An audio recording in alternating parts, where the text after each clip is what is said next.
Vamos a contextualizarnos en esta situación. Estamos en principios de los 80s y finales de los 70. En México empezó una idea revolucionaria que ayudaría a lo que era el libre mercado, entre otras muchas cosas. Esta se llamó neoliberalismo, que en este caso es el aumento del libre mercado con muchas opciones y empresas privadas. Esta teoría económica empezó a limitar el papel de las empresas estatales en el país. Esto empezó a impulsarse en 1982, donde fue el año en el que culminó el gran llamado el milagro mexicano.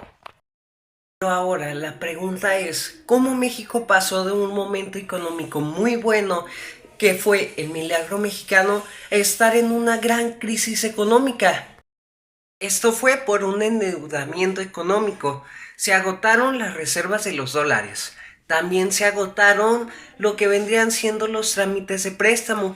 Y esto hizo que México se empezara a endeudar. Préstamos provocó que cambiara inmediatamente su forma de dinero o su forma económica, haciendo que el modelo económico que tenían anteriormente cambiara más a un modelo neoliberal, haciendo que se buscaran más inversionistas y más formas de poder sacar dinero, como por ejemplo vendiendo algunas empresas estatales a empresas o personas ricas. Pero esto, gracias a qué fue, o más bien, ¿a qué fue el gran endeudamiento que tuvo México?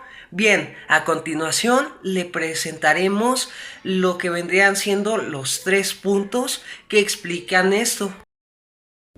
Bien, a continuación voy a ir con el enlistado. Bien, número 1. Aumento en las ciudades.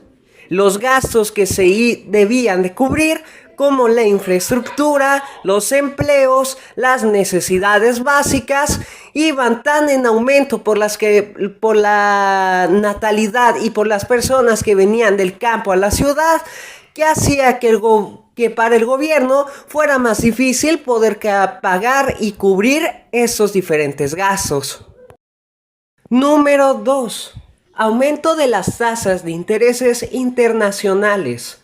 En muy resumidas cuentas, es la comisión que diferentes entidades financieras cobraban a los consumidores por sus diferentes préstamos. En este caso, México como en ese entonces hacía muchos, pero muchos préstamos por su falta de dinero, hacía que en este caso se empezaran a endeudar poco a poco con estos mismos préstamos, ya que no podían alcanzar a pagar esas pequeñas deudas que les quedaban. Esto haciendo que a veces, o la gran mayoría de veces, se enfocaran más en pagar la deuda externa que tenían que en inversiones o en el propio país o otras cosas que necesitarían o que necesitaríamos nosotros para poder vivir en sí.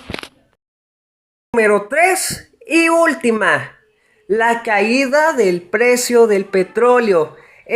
Ahora sí es el punto más importante y el que empezó es lo que vendría siendo el final del milagro mexicano, ya que el gobierno de ese entonces se enfocaba sobre todo económicamente en Pemex, en el petróleo, esto haciendo que cuando el precio del petróleo cayó, la economía cayera, ya que con los aumentos del consumo y el precio del petróleo se empezara a pagar la deuda, esto haciendo que cuando bajó lo que vendría siendo el precio del petróleo, también los ingresos de México, haciendo que ya no pudieran pagar más ni mantener al país.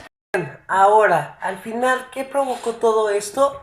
Bien, como ya se había mencionado, esto provocó que el gobierno no pudiera con algunas necesidades económicas y algunas cosas que necesitaban los mexicanos. Esto provocando que se vendieran algunas empresas estatales, como por ejemplo lo era Telmex, ya que Telmex era una empresa que era controlada por el gobierno. Bien, esto ayudó a que se pudiera estabilizar o más o menos estabilizar lo que era la economía mexicana de esos entonces, poco a poco acabando con la deuda que de hecho, como dato, todavía existe una gran deuda por parte del gobierno mexicano, pero aún así se pudo reducir. Bien, pero en sí México lo que encaminó es que poco a poco se llevara a mejores tratados o a una internacionalización del mercado, ya que en este se empezaron a utilizar sobre todo lo que vendrían siendo más tratados económicos y más interrelaciones económicas con otros países, como por ejemplo lo es el TEMEX, que es el tratado económico que tiene México con Estados Unidos y Canadá. En este caso, esto provocó que sentara las bases de lo que hoy conocemos como la internacionalización que tiene México, ya que sin esto que es el neoliberalismo no tendríamos la gran variedad de productos internacionales y nacionales que hoy en día tenemos.